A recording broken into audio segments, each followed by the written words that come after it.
నమస్తే Telangana welcome to T news నేను మమతా ముందుగా బులెటిన్లో హెడ్లైన్స్ తెలంగాణ ప్రజల బలమైన గొంతుక బీఆర్ఎస్ పార్లమెంట్ ఎన్నికల్లో సత్తా చూపిస్తామన్న కేటీఆర్ రైతులను నమ్మించి మోసం చేసిన కాంగ్రెస్ సర్కార్ యాసంగి పంటకు డబ్బులు లేక అన్నదాతల అవస్థలు ప్రజాపాలన పేరుతో సైబర్ మోసాలు ఓటీపీ అడిగి బ్యాంకు ఖాతాల నుంచి డబ్బులు దోపిడీ అయోధ్య ట్రస్ట్ ఆహ్వానాన్ని తిరస్కరించిన కాంగ్రెస్ రాముడి ఉనికినే నిరాకరించారని బీజేపీ ఫైర్ అప్పుల ఊబిలో రాజస్థాన్ విద్యుత్ సంస్థలు గత కాంగ్రెస్ హయాంలో 90,000 కోట్ల రుణాలు మోదీ పాలనలో పెరుగుతున్న నిరుద్యోగ సమస్య గ్రామీణ ప్రాంతాల్లో మరీ అధికం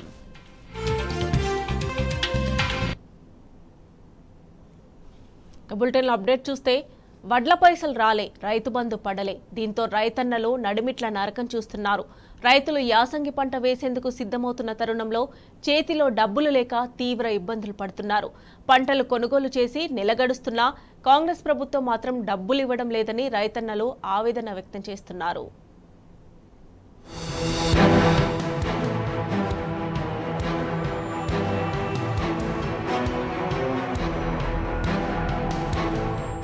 రాష్ట్ర రైతులు యాసంగి పంట వేసేందుకు సిద్ధమవుతున్న సమయంలో చేతిలో డబ్బులు లేక ఇబ్బందులు పడుతున్నారు కాలం అవుతున్నప్పటికీ చేతిలో సరిపోయేంత పెట్టుబడి లేకపోవడంతో అగచాట్లు పడుతున్నారు ఓవైపు సమయం మించిపోతుండడం మరోవైపు పైసలు లేకపోవడంతో దిక్కులు చూస్తున్నారు వానాకాలంలో పండించిన పంటను రాష్ట్ర ప్రభుత్వం కొనుగోలు చేసి నిధులు ఇస్తే వాటితో రైతులు తిరిగి మళ్లీ పంటలు వేసుకుంటారు అయితే ఈసారి రైతుల వద్ద నుంచి రాష్ట్ర ప్రభుత్వం సేకరించిన ధాన్యానికి ఇంకా పూర్తి స్థాయిలో చెల్లింపులు జరగలేదు గత వానాకాలానికి సంబంధించి ప్రభుత్వం రైతుల వద్ద నుంచి పెద్ద ఎత్తున ధాన్యాన్ని సేకరించింది ఆ ధాన్యం మిల్లులకు చేరిన తర్వాత వారం 10 రోజుల్లోనే ప్రభుత్వం బిల్లుల్ని మంజూరు చేయాల్సి ఉంటుంది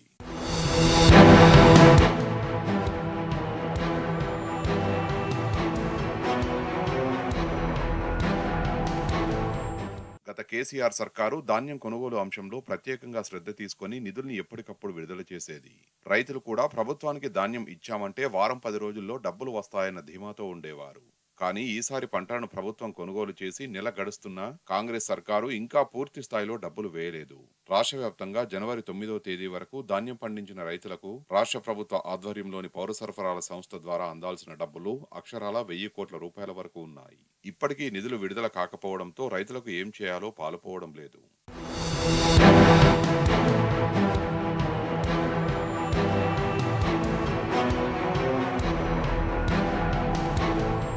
రాష్ట్రంలో 6,718 ఐకేపీ ప్రాథమిక వ్యవసాయ సహకార కేంద్రాల ద్వారా ధాన్యం సేకరణ చేపట్టారు వీటి ద్వారా 45,28,000 టన్నుల ధాన్యాన్ని సేకరించారు వీటికి సంబంధించి నిధుల విడుదలలో తీవ్ర జాప్యం జరుగుతున్నది వాస్తవానికి చెప్పాలంటే నిరుడితో పోలిస్తే ఈసారి సుమారు 18 లక్షల టన్నుల ధాన్యం తక్కువగా వచ్చింది ధాన్యం తక్కువగా కొన్నప్పటికీ నిధుల విడుదలలో తీవ్ర జాప్యం జరుగుతున్నది ప్రభుత్వం వద్ద నిధులు ఉన్నప్పటికీ రైతులకు డబ్బులు విడుదల చేసే విషయంలో జాప్యం చేస్తున్నట్టు తెలుస్తున్నది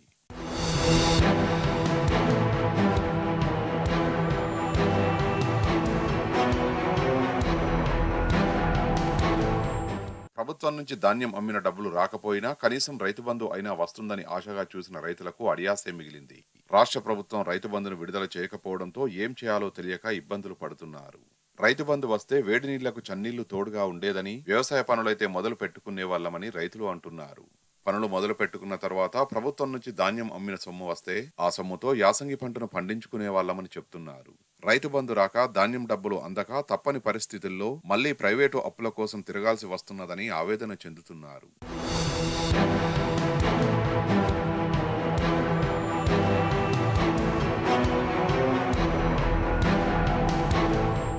రాష్ట్ర ప్రభుత్వం వ్యవసాయ రుణాలను మాఫీ చేస్తామని చెప్పిన నేపథ్యంలో తమకు ఇప్పుడు బ్యాంకులు రుణాలు కూడా ఇవ్వడం లేదని వాపోతున్నారు పాత అప్పు తీరిస్తేనే కొత్తది ఇస్తామని చెప్తున్నారని కొత్త అప్పు పుట్టకపోవడం పాత అప్పు తీరకపోవడంతో తమ పరిస్థితి అగమ్యగోచరంగా తయారైందని అంటున్నారు ప్రభుత్వం తమ బకాయిలను ఎప్పుడు చెల్లిస్తుందో ఎప్పుడు రైతు బంధు నిధులను విడుదల చేస్తుందోనని 1000 కళ్లతో రైతులు ఎదురు చూస్తున్నారు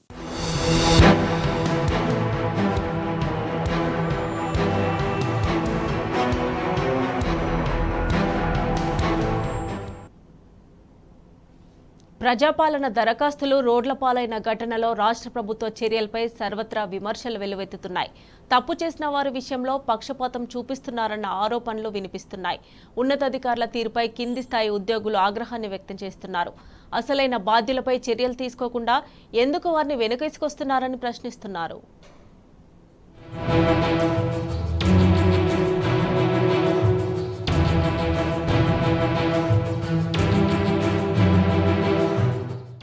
ప్రజాపాలన దరఖాస్తుల విషయంలో రాష్ట్ర ప్రభుత్వం నిర్లక్ష్యంపై సర్వత్రా విమర్శలు వెల్లువెత్తుతున్నాయి. ఏదైనా తప్పు జరిగినప్పుడు కింది స్థాయిలో ఒకరిని బలిపశువును చేయడం, చేతులు దులుపుకోవడం జీహెచ్ఎంసీకి పరిపాటిగా మారింది. తప్పు జరగడానికి మూలమేంది, అందుకు నిజమైన కారకులెవరు అన్న కోణంలో విచారణ జరగడం లేదు. ఒకవేళ జరిగినా అసలైన బాధ్యులపై చర్యలకు ఉన్నతాధికారులు వెనుకంజ వేస్తున్నారు. నిజానికి తప్పు చేసిన వారిని వెనుకేసుకు వస్తున్నారన్న విమర్శలు వస్తున్నాయి. రాష్ట్ర ప్రభుత్వం ప్రతిష్టాత్మకంగా చేపట్టిన ప్రజాపాలనలో ప్రజలు క్యూలైన్లో గంటల కొద్దీ నిల్చొని ఎన్నో వ్యయ ప్రయాసాలు కోర్చి సమర్పించిన దరఖాస్తుల గతి ఏమైందో 2 రోజులుగా ప్రజలు చూస్తున్నారు.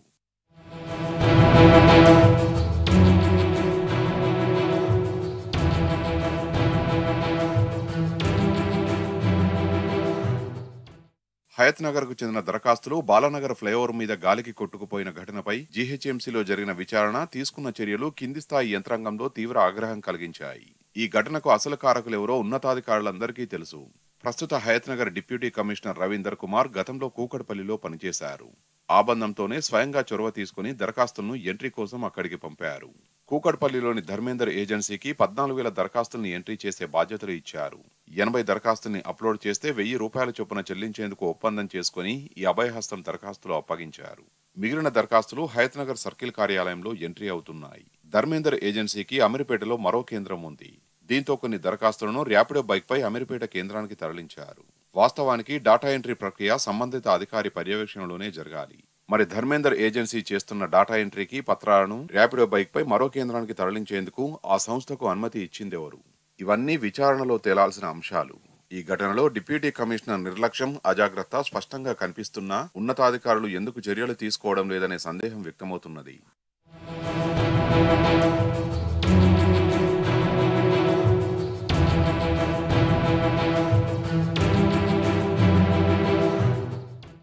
దరఖాస్తు తరలింపులో నిర్లక్ష్యం వహించిన ఏజెన్సీపై పోలీసులకు ఫిర్యాదు చేసినట్లు డీసీ రవీందర్ తెలిపారు. కానీ కూకట్పల్లి, బాలానగర్ పోలీస్ స్టేషన్లలో ఎక్కడా ఇలాంటి ఫిర్యాదు రాలేదని పోలీసులు తెలపడం గమనార్హం. హయత్ నగర్ ఘటనలో టీం లీడర్ పై వేటు వేసిన ఉన్నతాధికారులు ఇదే రీతిన కుత్బుల్లాపూర్ లో జరిగిన విషయంలో మాత్రం టీం లీడర్ కు నోటీసు ఇచ్చి సరిపెట్టడం కూడా యంత్రాంగాన్ని విస్మయానికి గురి చేస్తున్నది.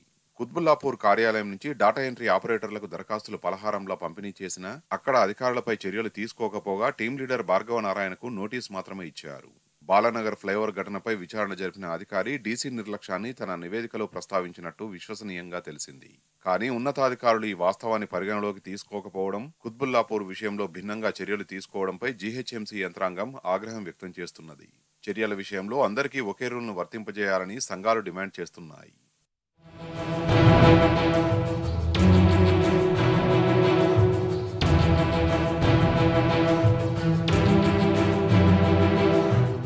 కాంగ్రెస్ ఇచ్చింది 6 గ్యారంటీలు కాదు 420 హామీలని బీఆర్ఎస్ వర్కింగ్ ప్రెసిడెంట్ కేటీఆర్ ఎద్దేవా చేశారు. ఇదే విషయాన్ని కార్యకర్తలు ప్రజలకు నిరంతరం గుర్తు చేస్తూ ఉండాలని దిశానిర్దేశం చేశారు. బీఆర్ఎస్ లోక్సభ నియోజకవర్గ సన్నాహక సమావేశంలో ఎన్నో కీలక సూచనలు వస్తున్నాయని తెలిపారు. కార్యకర్తల్లో ఉత్సాహం యథావిధిగా ఉందని, ఇదే చైతన్యంతో పార్లమెంట్ ఎన్నికల్లో గట్టిగా పనిచేయాలని కార్యకర్తలకు పిలుపునిచ్చారు. గ్రామీణ ఆర్థిక పరిపుష్టికి బీఆర్ఎస్ అధినేత కేసీఆర్ కష్టపడ్డంతగా దేశంలో ఎవరూ కష్టపడలేదని బీఆర్ఎస్ వర్కింగ్ ప్రెసిడెంట్ కేటీఆర్ తేల్చి చెప్పారు. తెలంగాణను సత్వరంగా అభివృద్ధి చేయాలన్న తపనతో 99% సమయాన్ని పాలనకే కేటాయించారని గుర్తు చేశారు. పరిపాలనపైన పూర్తి దృష్టి కేంద్రీకరించి పార్టీకి కొంత సమయాన్ని తక్కువ కేటాయించామని చెప్పారు. ఇలాంటి సమావేశాలు ఎప్పటికప్పుడు నిర్వహించుకొని పార్టీని బలోపేతం చేసే దిశగా ముందుకు పోతామని వరంగల్ లోక్సభ నియోజకవర్గ సన్నాహక సమావేశానికి హాజరైన పార్టీ శ్రేణులకు దిశానిర్దేశం చేశారు. ప్రజలు మనతోనే ఉన్నారనే ధీమాలో ఎన్నికల దాకా ఉన్నామని స్పష్టం చేశారు.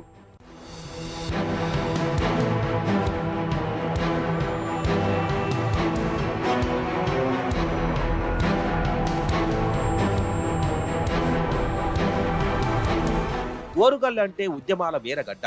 వరంగల్ జిల్లాలోనూ ప్రజలకు నిత్యం అందుబాటులో ఉండే మన నేతలు ఓడిపోయారని సమావేశంలో కేటీఆర్ చెప్పారు. ఓరుగల్లు మన జయశంకర్ సార్ పుట్టిన నేల. 2014, 2019లో వరంగల్ ఎంపీ సీటును బీఆర్ఎస్ గెలిచిందని కేటీఆర్ గుర్తు చేశారు. ఈసారి కూడా వరంగల్లో గులాబీ జెండా ఎగరాలని కేటీఆర్ పిలుపునిచ్చారు. ఇది 8వ పార్లమెంటు స్థానానికి సంబంధించిన సన్నాహక సమావేశం. ఈ సమావేశాల్లో పార్టీ బలోపేతానికి ఎన్నో సూచనలు వస్తున్నాయి. పార్టీ పరంగా లోపాలు సమీక్షించుకుంటాం. పార్లమెంటు ఎన్నికల నాటికి పార్టీని మరింత బలోపేతం చేసుకుంటామన్నారు. కార్యకర్తల్లో ఉత్సాహం యథావిధిగా ఉంది. అదే చైతన్యంతో పార్లమెంటు ఎన్నికల్లో గట్టిగా పనిచేయాలని దిశానిర్దేశం చేశారు కేటీఆర్. కాంగ్రెస్ ఇచ్చింది 6 గ్యారంటీలు కాదు, 420 హామీలని బీఆర్ఎస్ వర్కింగ్ ప్రెసిడెంట్ కేటీఆర్ ఎద్దేవా చేశారు. ఇదే విషయాన్ని కార్యకర్తలు ప్రజలకు గుర్తు చేస్తూనే ఉండాలన్నారు. కాంగ్రెస్ ప్రభుత్వానికి 100 రోజుల సమయం ఇద్దామనుకున్నామని, గవర్నర్ ప్రసంగం, శ్వేత పత్రాలతో బీఆర్ఎస్ ను గత కేసీఆర్ ప్రభుత్వాన్ని నిందించే ప్రయత్నం కాంగ్రెస్ పార్టీయే మొదలుపెట్టిందని మండిపడ్డారు. ప్రజలకు ఇచ్చిన హామీల నుంచి తప్పించుకునేందుకు మన మీద అకారణంగా నిందలు వేస్తే ఊరుకోమని కేటీఆర్ హెచ్చరించారు.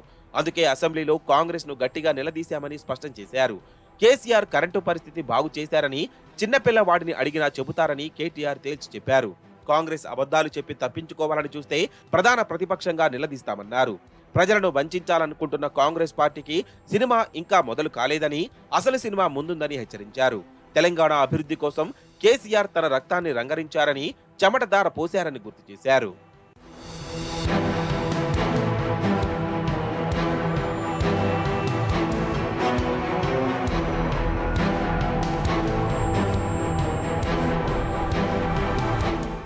నిరుద్యోగ వృత్తి హామీ ఇవ్వనే లేదని, బట్టి అసెంబ్లీ వేదికగా అబద్ధమాడారని బీఆర్ఎస్ వర్కింగ్ ప్రెసిడెంట్ కేటీఆర్ చెప్పారు.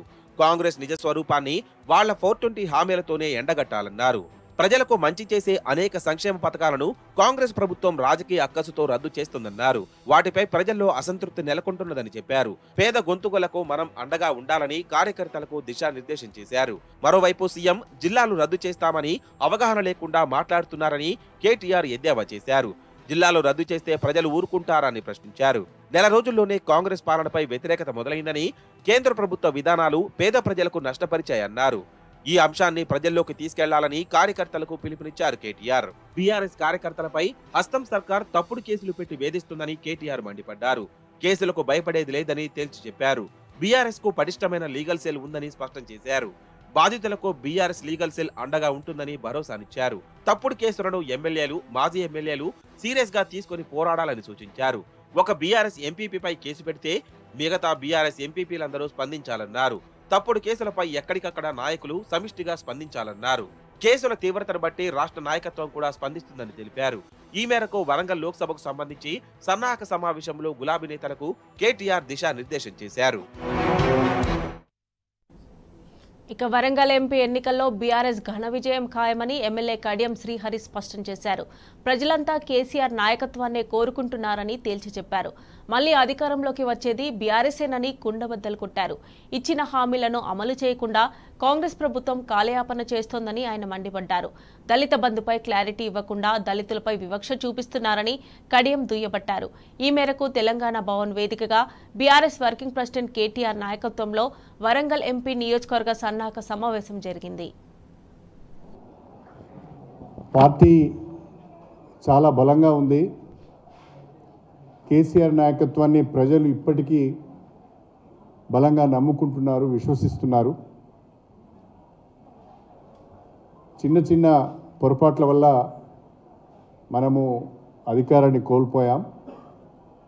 కుంగిపోవాల్సిన అవసరం లేదు, పుంజుకొని ముందుకు వెళ్ళాలి అనేదే కార్యకర్తల యొక్క సలహా, సూచన. ప్రతిపక్షంగా ఉన్నాము కాబట్టి నిర్మాణం పైన దృష్టి పెట్టాలి, సంస్థాగతంగా పార్టీని బలోపేతం చేయాలి అనేది చాలా ప్రధానమైన సూచన ఈరోజు వచ్చింది. మూడవది, జిల్లా పార్టీ కార్యాలయాలు అనునిత్యము పనిచేసే విధంగా మనము కార్యాచరణ రూపొందించుకోవాలి. జిల్లా పార్టీలను పటిష్టం చేయాలి, జిల్లా పార్టీ శాఖలను పటిష్టం చేయాలి, మండల పార్టీ శాఖలను పటిష్టం చేయాలి. విశ్వవిద్యాలయాల వారీగా విద్యార్థులతోని సమావేశాలు నిర్వహించాలి.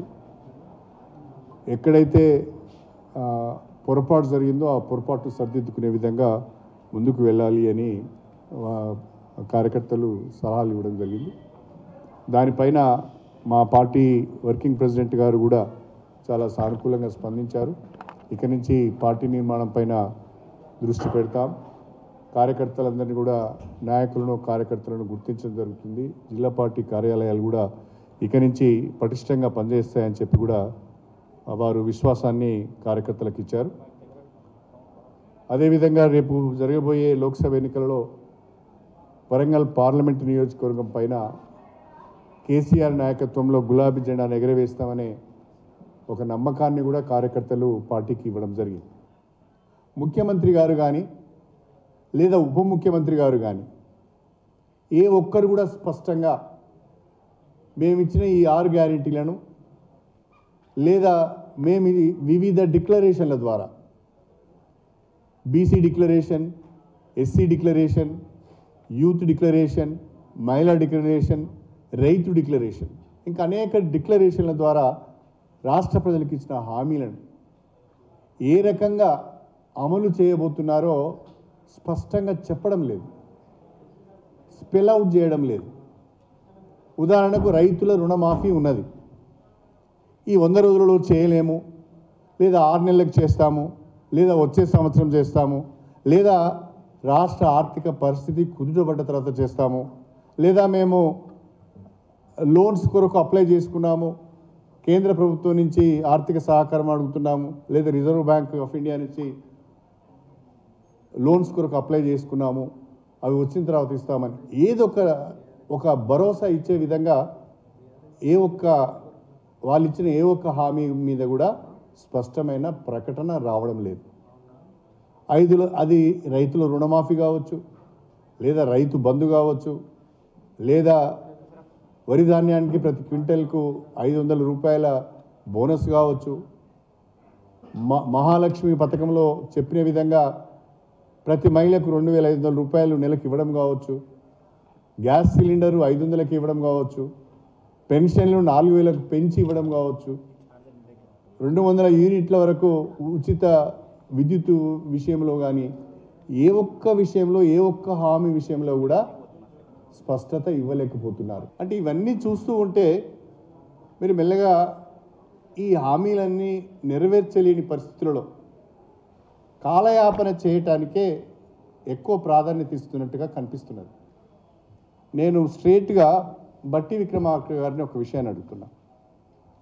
మీరు దళితులు, నేను కూడా దళితున్నే, మనం దళిత జాతి నుంచి వచ్చాము. రాష్ట్రంలో కేసీఆర్ నాయకత్వంలో దళిత బంధు అనే ఒక పథకాన్ని మనము ఇంట్రడ్యూస్ చేశాం. కొంతమందికి లబ్ధి జరిగింది. మీ నియోజకవర్గంలో కూడా ఒక మండలానికి పూర్తి స్థాయిలో శాచురేషన్ మోడ్లో మనం దళిత బంధును అమలు చేశాం.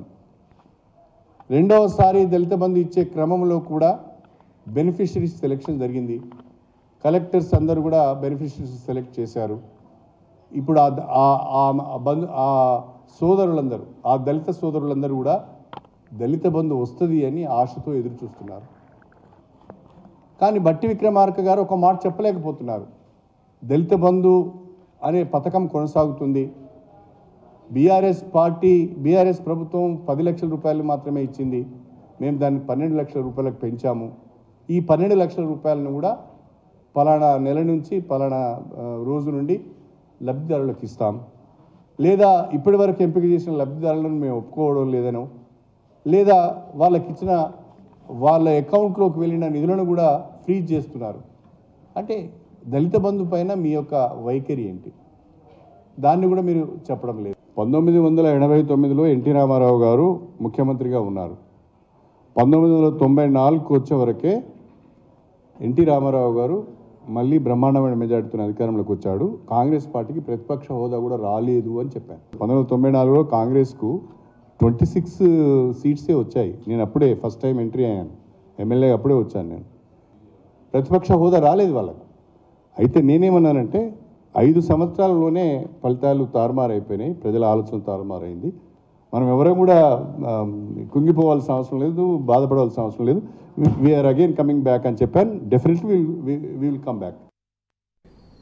ఇవి bulletin updates. Keep watching T news.